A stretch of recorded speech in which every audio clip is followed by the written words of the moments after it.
Assalamualaikum. Waalaikumsalam warahmatullahi wabarakatuh. Gimana ngapain? Gimana? Baik. Duduk. Aduh. Bersihin itu bersih. Bersih atuh. Mesti lap tadi. Siap. Habis pada dari mana ini teh? Masjid atau sholat? Dari masjid. Ah, saya kira tadi dari masjid. Nah, ketemu. Masjid mana dulu? Kan masjidnya banyak atuh. Oh, saya mah di Alatin. Oh, saya di Al-Azhar. Wah, iya. Alasan. Bajunya pada keren-keren begini. Yo. Kok kondangan ya? Woi, ini yang salah. Belum. Mantap. Sholat itu kita harus good looking. Harus rapi, jangan gampang masa? rapi. Kan yang penting kan auratnya yang tidak terlihat. Iya. Ini yang nggak paham. Kalau ibaratnya malah, aduh, can kataikan. Jadi gini Kang, kita kan kalau berhadapan sama orang atau atasan aja harus rapi.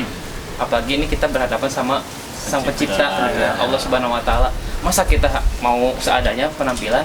Harus rapi, harus lebih dari segalanya lah. Pakaian terbaik, wangi-wangian terbaik harus dipakai. Masya Gitu Allah. Kang. Baik. Nah itu kan ada di Al-Quran tuh, surat Al-A'raf ayat 31 Dim ya? Hah? Dim? Namun kamu saya mau baca ini. Contohin sama. Ada Oh, pokoknya di salah Quran. itu. Ya. Benar. Tapi ngomong-ngomong, nah ke masjid teh pakai kacamata hitam, pakai Oh. topi.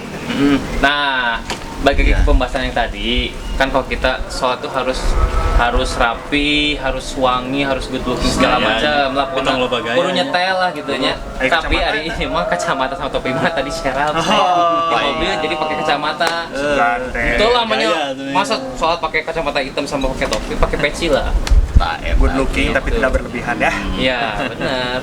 Nah, biar lebih jelas ya, kita buka kitab aja. Terus kita bahas bareng-bareng. Iya, Oke? bahas. Mana kitabnya? Nah, ayo Coba lihat. Bismillahirrahmanirrahim. Udah ada kitab mah. Cuma Halaman berapa lagi? Kita mah aya wae komik aya teh di dieu. kita cari lagi. Enggak ada tuh, aduh, kita menjang muda. Kayaknya. Dragon Ball. Itu juga komik dulu itu mah komik jadul. Mana ya? Bentar. Coba eta merenda. Ini saya bacain ya. Silakan. Itu apa pembahasan apa lagi? Syarat-syarat sahnya sholat. Oh iya. Syarat-syarat syahnya salat. 1. Islam. Maka ia tidak sah dari orang kafir karena amal orang kafir itu batal. 2. Berakal. Maka ia tidak sah dari orang gila karena tidak ada pembebanan atau taklif kepadanya. Yang ketiga, baligh. Ia tidak wajib atas anak-anak sampai dia baligh, akan tetapi tetap diperintahkan saat berumur 7 tahun dan dipukul karena meninggalkannya saat dia berumur 10 tahun. Berdasarkan pada hadis, perintahkanlah anak-anak kalian agar sholat saat mereka berumur 7 tahun. Yang keempat, toharah dari 2 hadas, yaitu hadas besar dan hadas kecil bila mampu. Berdasarkan sabda Nabi SAW dalam hadis Ibnu Umar, Allah tidak menerima sholat tanpa bersuci. Hadis riwayat Muslim nomor 224. Yang kelima, masuk waktu untuk sholat yang telah ditetapkan berdasarkan firman Allah Subhanahu wa Ta'ala, sesungguhnya sholat itu adalah kewajiban yang ditentukan waktunya bagi orang-orang yang beriman. An-Nisa 103. Yang keenam, menutup aurat bila mampu dengan sesuatu yang tidak menampakkan warna kulit berdasarkan firman Allah Subhanahu wa Ta'ala dalam surat Al-A'raf ayat ke-31, wahai anak Adam, pakailah pakaian kalian yang indah di setiap memasuki masjid. Dan sabda Nabi Muhammad Rasulullah sallallahu alaihi wasallam, Allah tidak menerima salat wanita yang baligh kecuali dengan penutup kepala atau kerudung. Hadis riwayat Abu Dawud nomor 627 dan At-Tirmizi nomor 375.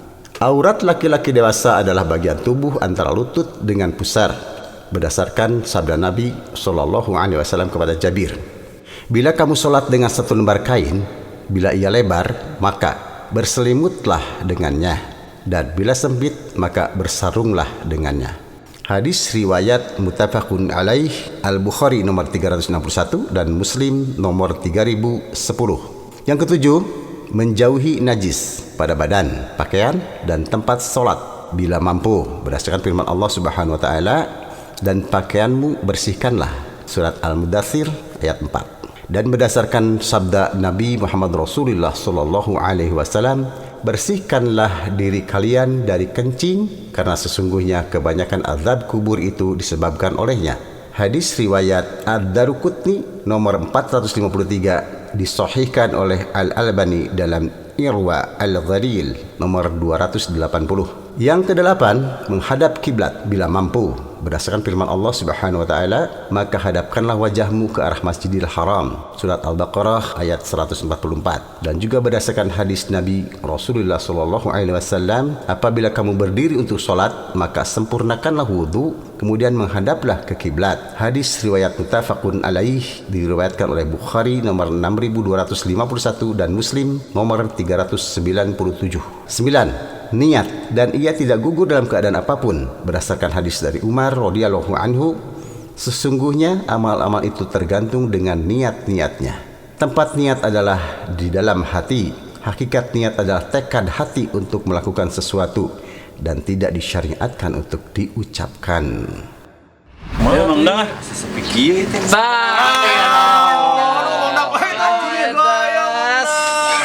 Gitu ya, good looking ya, pemuda. Jangan ngemil. Aduh, mantap. Gimana ya Bang Dang? Bang Dang sehat, Bang Dang. so good looking ya. Kawin deh gitu. Kagok ya. Diajak dia.